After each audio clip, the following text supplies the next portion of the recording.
Welcome back to the deep dive. We're tackling the insurance situation in Florida after Hurricanes Helene and Milton.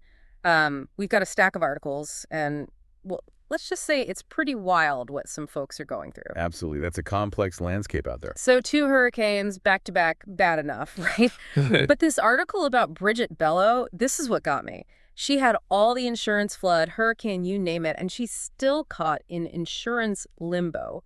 It's unbelievable. How is that even possible? You've hit on a major pain point. Even with the best preparation, things can get really messy. For Bridget, the issue boils down to the difference between what they're calling flood-driven damage from Helene and then potentially wind-driven rain damage from Milton. Yeah. It creates a gray area. A lot of policies just aren't equipped to handle. Hold on. Back up for a sec. What's the difference between those types of damage and why is it such a big deal for insurance companies? Great question. Flood-driven is straightforward rising water, storm surge, that sort of thing. But wind-driven rain, that gets trickier. That's rain forced into your home by strong winds, even if there's no standing water. And many policies, they'll cover wind, but not flooding. So with the two hurricanes hitting, proving which storm caused what damage, that's where the nightmare begins. Exactly. It becomes a matter of evidence, documentation, and whether your specific policy language addresses that very specific situation. So if you're in a hurricane zone, is the takeaway here to look for a policy that specifically mentions wind-driven rain? It's definitely something to look into. And honestly, it highlights how important it is to not just have insurance, but to really understand what it covers and what it doesn't. Which brings up another crazy thing from these articles. Only about a quarter of people in the hardest hit areas actually had flood insurance. I mean, you'd think in Florida that'd be a given, right? You'd think so, but a lot of people assume their regular homeowner's insurance covers flood damage. It usually doesn't, which is where the National Flood Insurance Program, the NFIP, is supposed to come in. But even NFIP has its issues, right? Like this article mentioned, they only cover up to 50% of your home's value, and that doesn't even include the land.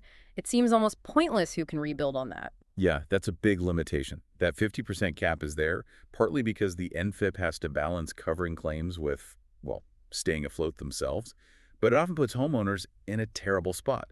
Take a payout that won't even come close to covering rebuilding, or try to shoulder those costs on their own, often having to meet newer, stricter FEMA standards too. And that's if they even have the savings to make up the difference.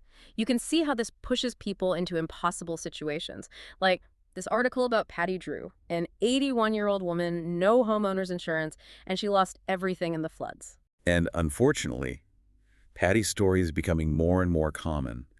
We're seeing people, especially those on fixed incomes, those with limited resources, facing the reality that they're losing their homes because they just can't rebuild. It raises serious questions about whether insurance is even attainable for everyone, particularly in high-risk areas. And then you get into this whole thing with insurance reform in Florida. You'd think, okay, fix the system. But it's not so simple. Some of the recent reforms actually made it tougher for homeowners. Yeah, this article right here, it talks about how these reforms were supposed to stabilize the market, but then they made it harder for people to fight back against insurance companies denying their claims. How does that even make sense? It's unintended consequences, unfortunately. See, the Florida insurance market, it was already really shaky. Companies were pulling out left and right, talking about huge losses from lawsuits and payouts. So these reforms were meant to reduce those losses, make it more attractive for insurers to do business in Florida. Less risk for the companies so they can offer better rates, right? Exactly. They made it more difficult, more expensive for policyholders to sue their insurance companies if a claim was denied. Before the threat of a lawsuit, those legal fees, it kept some companies in check. So less stick. What about the carrot? Was there anything in those reforms that encouraged more affordable plans? Not really a direct incentive. The hope was that by lowering the risk of those big payouts, companies would be more likely to write policies in Florida. Competition, in theory, would bring prices down. But it hasn't really worked out that way. Because now insurers can deny claims more freely, knowing homeowners are less likely to fight them in court. That's the worry, yeah. It's emboldened some companies to deny claims, maybe even some legitimate ones, knowing homeowners might not have the means to fight back. It's a tough situation all around. It's like they're stuck between a rock and a hard place. It's hard enough to afford insurance, and then when you need it, you hit all these roadblocks. And that's the heart of the issue. We need solutions that work for both sides, the insurance market and, most importantly, the people it's supposed to protect. It's just, I don't know, it feels like we're talking about a system that's broken. Where do we even go from here? The million-dollar question, right? And this is where we have to zoom out a little. Because with climate change making these extreme weather events, like more frequent, more intense, what's happening in Florida, it's a warning sign for everyone, really. It's not just a Florida problem, is it? What does this mean for homeowners in other parts of the country, places that see floods, wildfires, tornadoes, you name it? Exactly. It makes you wonder about the future of insurance, especially in these high-risk areas.